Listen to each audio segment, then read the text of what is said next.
For freedom, freedom hill, we built thee round by round. From thy bosom, Princeville came, birth from your hallowed ground. Standing tall through wind and rain, from the waters rose again.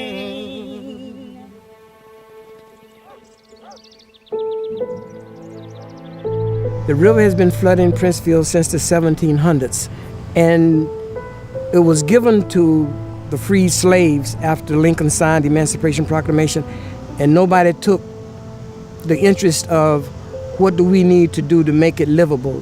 It wasn't a concern. Well, Princeville, like a lot of towns settled by our freed ancestors, tended to have swamplands that were, and a lot of times, allocated by former slaveholders. And so these lands were where, as part of Sherman's march through North Carolina, one of their stops on the Tar River was a place called Freedom Hill, where General Terry read the Emancipation Proclamation to the newly freed people. And so a lot of the people continued to stay and settle there until it was incorporated in February 1885 in honor of Mr. Turner Prince in Princeville. And what we have discovered is that it appears to be the oldest incorporated town by our freed ancestors in America.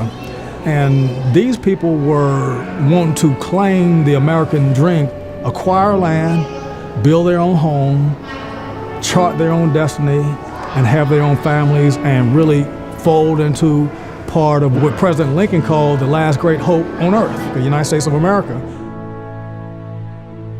I am a citizen of Princeville, have been since my senior year in high school. While it's a small town, it is a community, and that's the reason I fell in love with Princeville.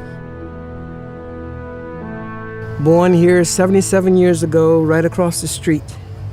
And we had to make our excitement by running the woods, swimming in the river, and we would be baptized at the river. And the minister would have you to come down dressed up like in robes and going singing, wading in the water to be baptized.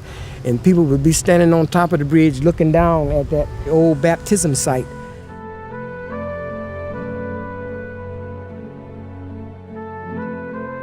In 1999, Hurricane Floyd came through and the whole town flooded.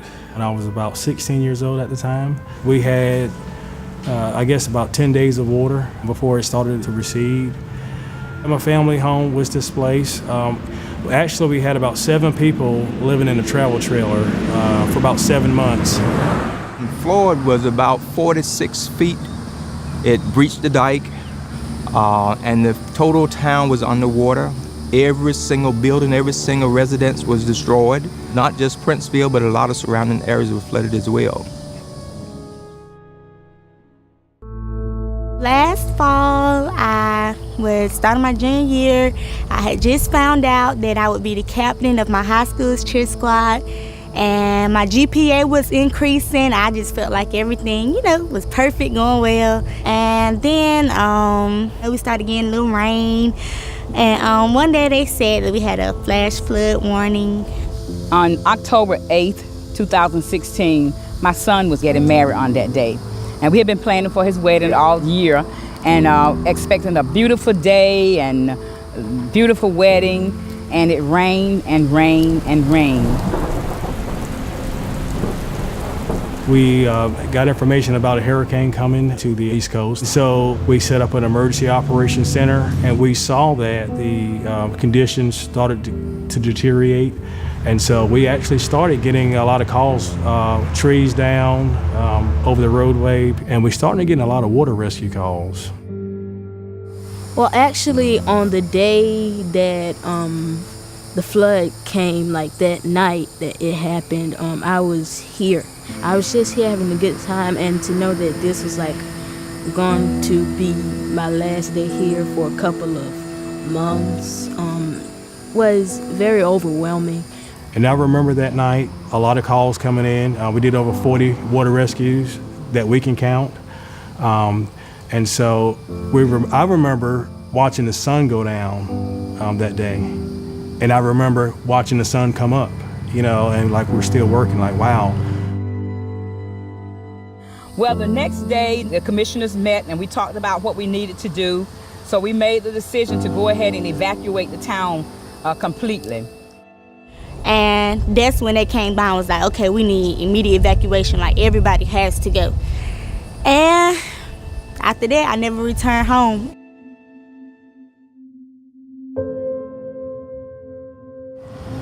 Well, after we were able to come back to, after the water had been pumped out of the town, and we were able to come back, the devastation that was even greater than what, we had expected.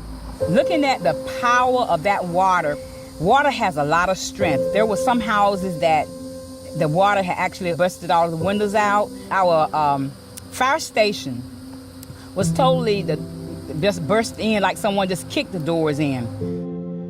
When I came back, I was on a boat, and I looked and I saw how the fire department was like underwater. I saw equipment floating down. I had cabinets that were floating out, doors that were ripped off the hinges, and I just kind of felt kind of hopeless. It was devastating to me because I knew at that point we could not provide any service to the community. My home was completely destroyed. We had a red sign on the door. On the outside of our home, you could see how high the water had got in the home. So they completely tore the home down. And 5 months away from home, that is devastating. It was just it was a load. We had about 500 homes that were affected by the flood in some way. About 200 of them were totally ruined by the storm, meaning that they would have to be torn down and rebuilt all over again. It was a feeling of dismay. It was a feeling of, what are we going to do now? How are we going to get back home again? We're going through this again. Our town is ruined. The waters had come back, and we just did not know at that point what to do. These are the places that I spent the night at. If my parents had to go somewhere, I was here or at my other grandmother's house. So it's like 2 different homes. I've lost 2 different homes. I would say about 25% of our population is still displaced. They want to be home, and our school, which is Princeville Elementary School, is dependent on the people to come back to open. And that's our major focus right now, getting our people back home so our school can be repopulated next school year.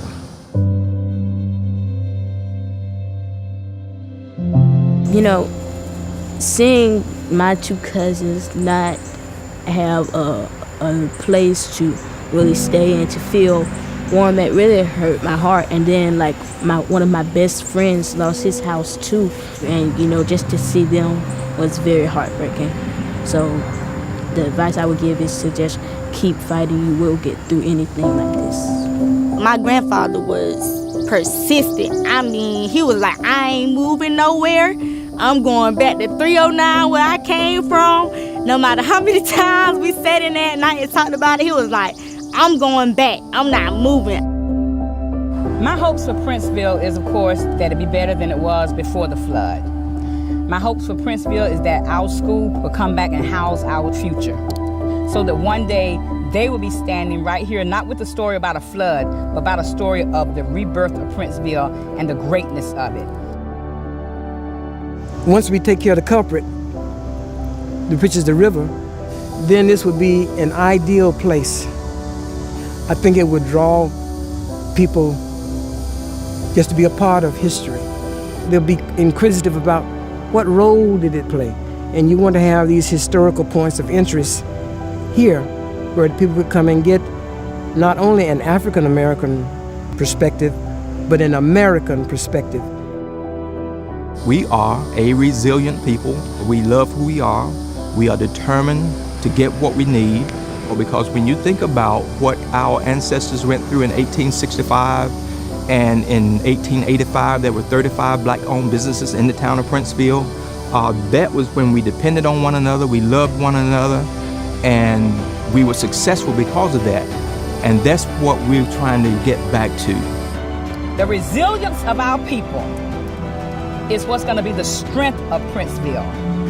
Our free ancestors that built it upon the foundation of, even though it was appeared to be sinking sand, but they built it up so that we will have somewhere to stand right here today and talk about it. We will be here. We won't go anywhere. If our ancestors walked through the mush and the mud, and we have a bit more solid ground that we can walk on, surely I believe that we can stand, and I think that we can hold out, and if we hold on to each other, then we'll be able to hold each other up.